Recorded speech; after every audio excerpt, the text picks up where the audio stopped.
नैहरे के प्यार छियोगे छौरी मिलले DJ Guddu Raj music by Navneet Raja Lakhanpur Mahesh Pati. ठंडी में सैया तोहर छौरी मंडी गेलोगे ठंडी में सैया तोहर छौरी मंडी गेलोगे नैहरे के प्यार छियोगे छौरी मिलले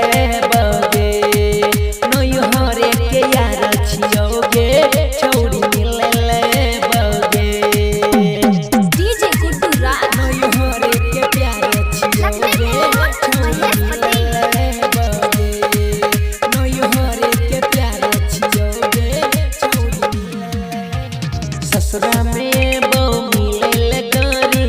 लोग के तोहर सनेस गे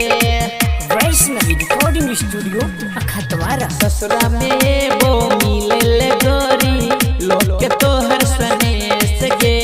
तोहर देवरवा पुस्तो ते कोई है छिए भैया के दोस्त गे ठंडी में गरमी तोरा छौरी हमें चढ़े बोगे ठंडी में गरमी तोरा छौरी हमें चढ़े बोगे मधुबनी के छौड़ा छिए गे छौरी मिलले बगे दरभंगा के छौड़ा छिए गे छौरी मिलले बगे DJ Guddu Raj Lakhanpur Mahesh Pati. Vaishnavi recording studio Akhtawara. नहीं लगतो ठंडी तोरा के छौरी रह में पूरा गरम गे नहीं लगतो ठंडी तोरा के छौरी रह में पूरा गरम गे के राजा के सैया बनल मजा दे तो भरपूर गे चदरा में यदरा रोजे छौरी हमें मने बोगे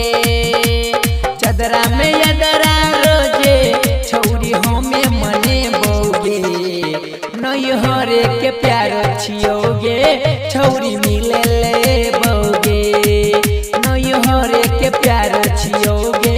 छौरी मिलले बोगे जब तक खतरा नहीं तो तब तक माछ भात खा ले।